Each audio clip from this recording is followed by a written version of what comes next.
Chris, many people predicted it, but the fact that it's all come down to the last game, that comes as a surprise to you? Not overly, no. I think a lot of people had that opinion.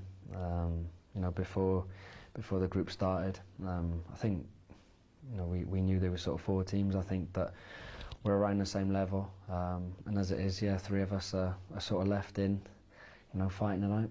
Are you a little bit disappointed after the European Championships and how well you did that you haven't gone on as an automatic winner so far?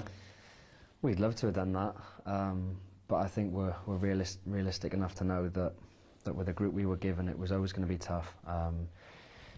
Of course we raised expectations because of what happened last summer, but we're talking about Wales, who we haven't been in this position to try and qualify for a World Cup for a number of years. That did happen, but no, certainly no feeling of disappointment, because I think that would be disrespectful to the other teams in the group. I think we're going into this game, and we've gone into the last couple with real momentum. I think we've got a real good feeling about us. We've won 3 in a row, 3 clean sheets, and we've put ourselves in a position where potentially we can still do what we set out to achieve. So in an ideal world, of course, we'd love to win every game, but I think we're realistic enough to know that in football that doesn't happen. Can I take you back to the Euros, though, because you played every minute of every game. It was a fantastic achievement by Wales, and the way your supporters, a bit like the Irish at the Euros, embraced the whole occasion as well. What would it mean to you and the country to make it to the World Cup finals? Yeah, it would mean everything. I think there'd be players in our squad that would give an awful lot to be representing our country next. Obviously the summer coming up. Like I say, something that Wales haven't been a part of for many years. It means more than what people. If you're not from Wales, and like you say, it's tough to almost put into words, because things like this don't often happen. So we're playing for something that is big for any footballing nation, but certainly for ourselves it's a huge deal. Because we had the taste of it, of a major tournament last summer, then of course it makes you even more hungry for more, I think. You've played with a back 3 and a back 4, so you've had to play kind of orthodox right full or wing back. Not that I'm asking for the tactics, but how do you think it's likely to go against Ireland? Can't tell you that. But I think one of the things we've been good at over the last couple of years is, whoever we're playing, probably like most teams as well, that we have a plan. We work on it through the week. Obviously it's slightly different now because we've had a game, so the focus was always on Friday evening. But now, we've certainly talked about the team we're playing against and the things we can do to hurt them, and obviously the things that they're good at as well. But that's the same for any game. But I think the one thing, whatever formation and shape we play, we're quite comfortable with.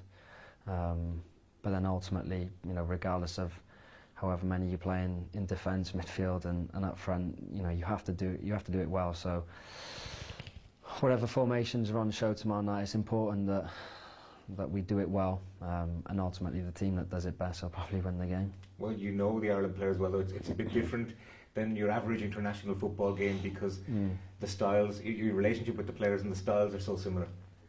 Yeah, and sometimes that can be a good and bad thing. But I think the way football is these days is, even when you're playing, for example, on Friday evening against Georgia, we knew everything that they were going to do pretty much, as much as you can know. The way that there's clips on every players these days and stuff like that. But yeah, certainly the two teams know each other. I think there won't be no real shocks tomorrow evening. And it's one, like I say, whoever implements their game plan best, will probably come away with a victory. This is probably your favourite stadium. It's where you started your career. Some of us are wondering why the game isn't in the Millennium, because so many Irish fans are looking for tickets, but you're happy to have it here, I'm sure. Well, this is our home. This is where we've played now for 7 years.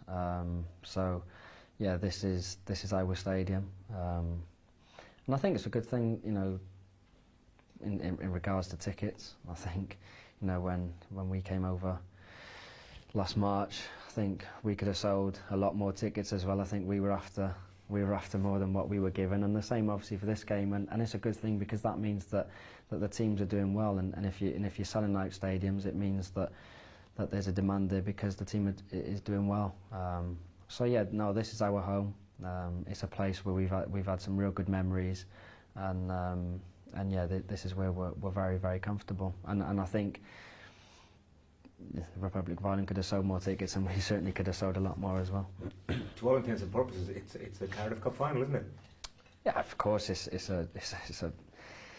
potentially a one-off game. You know, I think both teams know what they need to do. So sometimes you go through international group games, and sometimes, you know, it's important. Obviously, you try and win the game, but it's important not to lose. But now for the both teams tomorrow night, we know what we need to do. So yeah, you could say it's a cup final. Best of luck to you. Thank you. Cheers. Really appreciate it, Chris. That's brilliant. Thank you.